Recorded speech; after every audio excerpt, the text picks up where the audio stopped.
as a society, we need to recognise that in our summers that are getting much, much hotter, we really need to get to a point where we think fire risk is as big a risk as we do with burglary risk, for example. From a firefighting point of view and a fire safety point of view, yes, I'm really concerned. Wildfires in Britain are no longer confined to the moors. They're reaching our streets and our homes, and knowing what to do now matters to all of us. This is why. Hi everyone, Neil here, and we had intended on continuing our summer series where we take a look at some of the lesser known names in the world of big tech. That will return next week, but we just couldn't ignore the wildfires. I think most of us, when we see pictures of those fires, have two reactions. The first is, of course, that looks absolutely terrifying. But the second is, if we're honest, it's over there, on the moors, up a hill, in the countryside, not coming down my street. Then Stourbridge happened. And that's the bit that makes this feel different, because you don't need to live in a forest to be at risk. It might be a park, a field, a railway embankment, or maybe even just a patch of very dry grass at the bottom end of your garden. So today we're going to talk about what you can actually do. What should you be moving or clearing away from your home? What does your family need to have planned? And when you call the emergency services, who will arrive? And do they have everything they need? Before we start though, one quick but very important bit of advice. If you see a wildfire, do not try to tackle it yourself. Just get to a safe distance and call 999. Steve Dudeney spent 31 years with the London Fire Brigade, retiring as a borough commander. He now works as a fire and resilience consultant.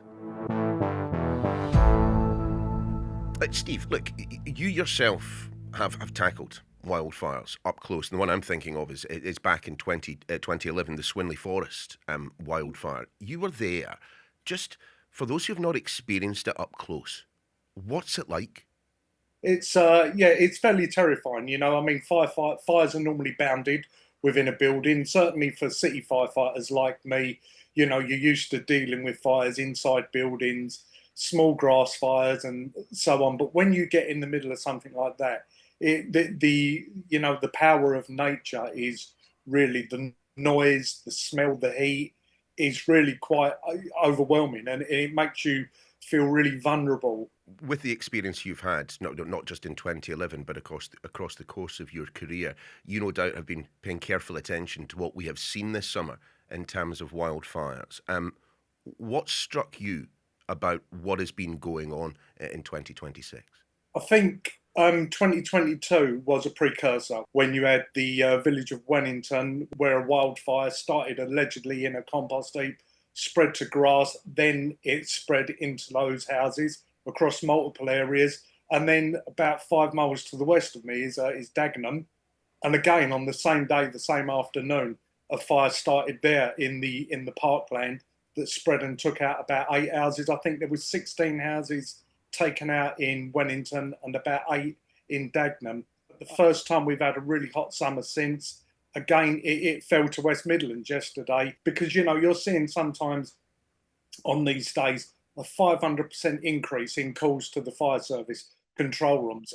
I think the thing that has been most striking about what has been happening of late is that we have seen wildfires before, as you say, and we have even seen them in an urban setting. But I suppose most of us who are lucky enough to live in one of the bigger cities just don't think that this is the sort of thing that could happen to us. Then you take a look at what happened in Stourbridge, and quite clearly all that is needed is a patch of dry tinder somewhere. Mm-hmm. Yeah, without a doubt. I mean, it could happen anywhere. It could happen behind me. I live at the back of my house is a school field, and different local authorities manage it different. So some areas you can see where they've got the country parks or common land that goes up against gardens. Sometimes they've got about like 4 or 5 meters where they've cut the grass really low. So if there is a wildfire, you've got that fire break that's already pre-built, if you like. That means it doesn't get into gardens, because although very few houses are touching against it, what you tend to have are wooden fences, wooden sheds, lots of plants that are dry at the time of year anyway. And before you know it, your fire in the field is in the garden, takes the shed, takes the fences, and then it takes the house. But speaking very specifically about Stourbridge, we saw that some houses were incredibly badly damaged, burnt away to almost nothing.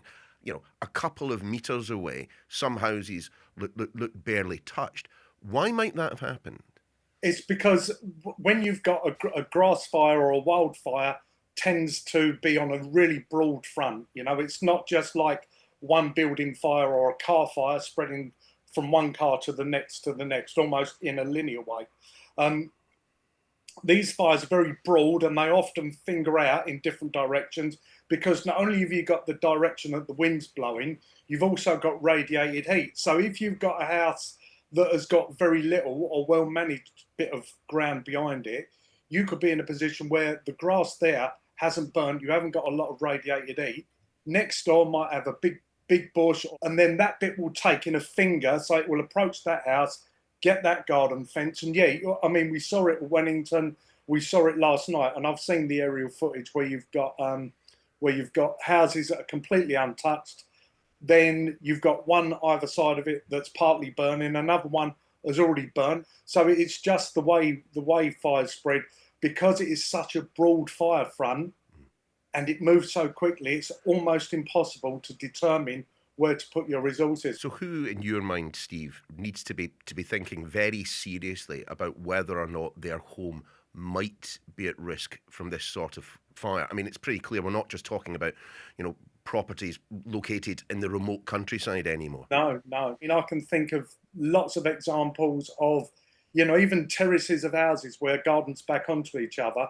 If people are not managing their gardens very well, we've had lots of experience of that, where small bonfires in gardens, still people are having bonfires. Listening to colleagues, they've had, they've been called out 4 or 5 times to bonfires out of control. So people are still having bonfires.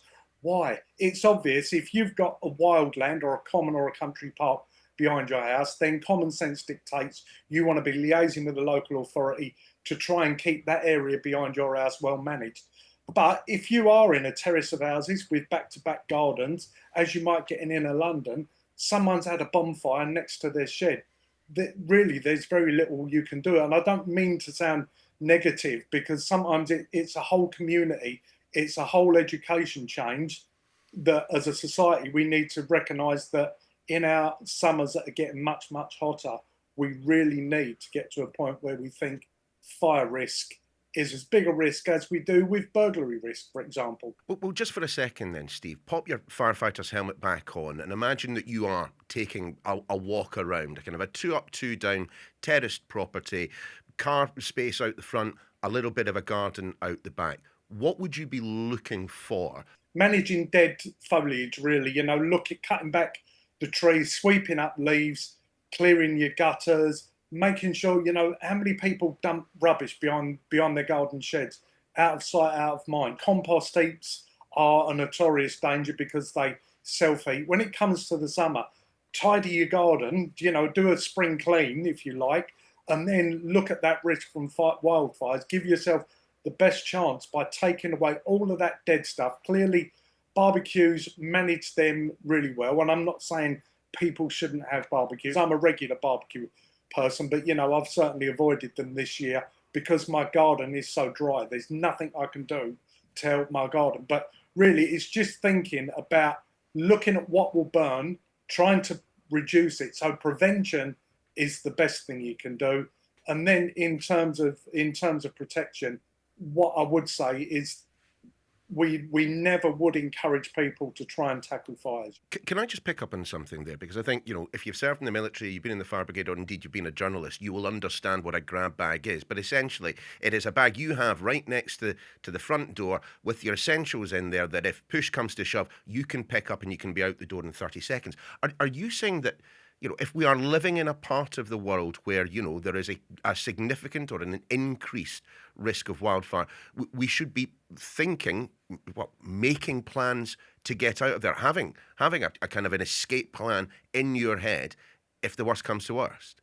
Yeah, and I don't want to dramatise it, but I could be potentially saying that, 50, 60, 70% of the country are doing that. I think it's just knowing where everything is. If you're in real danger, if you feel that fires are spreading within your area and there's, you can smell the smoke and see the smoke, then you can be a little bit more proactive and make sure, I think we might have to go at some point. But generally speaking, just in general, is to, like you said, maybe we're all a little bit institutionalized if you've been in the military or the services, but it's just knowing where that stuff is. So if it comes to it, you're not scratching your head thinking, what do I need to take? Where do I have to find it? Make sure you know where your keys are, you know where your phone is, anything that's essential, just be ready to go. How quickly, from that first whiff of smoke that you can detect in your nostrils, could families find themselves in a very, very sticky situation? If it's headed your way, it could be really quickly. I mean, I think if you can see smoke and it's headed your way, then potentially the fire's headed your way. If you can see it and you can taste it and smell it more than just hanging in the air, and I think when you look down a road and it looks like thick fog coming towards you, then potentially the fire is really close and it could be moving your way. The telltale sign is the sirens. You'll hear the sirens from the fire crew. So just sort of be aware of it. Don't panic, but be aware of it. And if you can taste and smell the smoke, certainly if you open your back door and you can hear the flames and your eyes are watering with the smoke, then that's time to really think about getting out. What would you say to those who perhaps at times like that think about protecting their property, perhaps trying to wet it, to dampen it down, the garden, the walls, whatever else? But in situations like that, what should your first thought be? Not grabbing the hose and presumably kind of pointing it at the walls. Realistically, from an honest experience and safety point of view, then you're not going to do much. If you look at the science of firefighting, if you look at the amount of water that's required, say, to put out a car fire in terms of the litres per minute, the flow of water that you need to overcome the rate of burning, using a garden hose to try and wet down a roof when you've got dozens of megawatts of fire heading towards you is literally going to be the same as spitting on a bonfire. You were going to do nothing. So I don't expect people to understand the science of firefighting, but take it from a professional. You need a certain amount of water to tackle a certain size of fire. When there's a warehouse on fire, why do you think there's 15, 20 fire engines there with multiple hoses, with high reach appliances that are pouring jets of water into the roof? When you look at the science of firefighting, it's just, if you think of, throwing a cup of water on a burning car, not going to do anything. Let's talk very specifically about those who do understand the science of firefighting, the firefighters themselves, your colleagues in brigades up and down and across the country. I mean, first and foremost, we should say thank you to them because they are out there putting their lives on the line. But have they got everything that they need to tackle a problem that has quite clearly become worse over the past few years? Yeah, I don't think so. I think National Fire Chiefs Council's position statement and the Fire Brigade Union, so you're talking about the representative body for the firefighters, and you're talking about the representative body of the fire chief.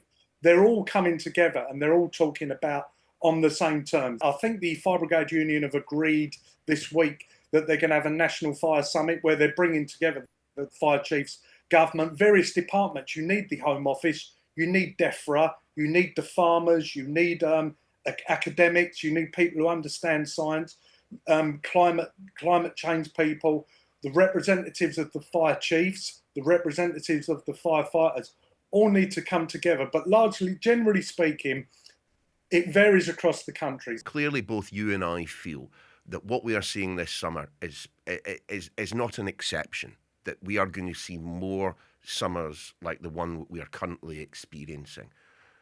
Given your background in the LFB, given the role that you have now, how worried are you that we are not ready for this? There's been various serious fires this summer, almost on a weekly basis, and on every single occasion, the fire service is struggling to cope. And I'm looking beyond the headlines as well. Every time we have a really hot summer, which are going to be increasing, you find that the fire brigade are desperately short of people, unable to cope, and you are getting calls that don't go answered. Sometimes the resources are not going to be 7 or 8 minutes away like they are in normal times on a wet weekend night in November. They're going to be 30 or more minutes away. And that is a big difference when it comes to firefighting. So no, we're not. I don't know if we'll ever be ready, but this is not a one-off summer anymore, because every year that goes on is then the hottest summer on record. And we might get a couple of years that are cooler, but I think this is going to be the norm. And from a firefighting point of view and a fire safety point of view, yes, I'm really concerned. And that is your lot for today, indeed this week on This Is Why. A pretty busy one, in fact, as well as, of course, the wildfires. We've covered the record A-level results and the fact that our university sector is still struggling.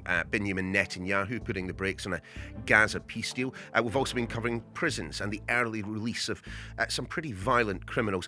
But also, of course, we couldn't cover this week without talking about the eclipse as well. Any of those grab you, just scroll back in your feed and do remember to let us know your thoughts. Why@sky.uk. We're back on Monday. Till then, have a great weekend.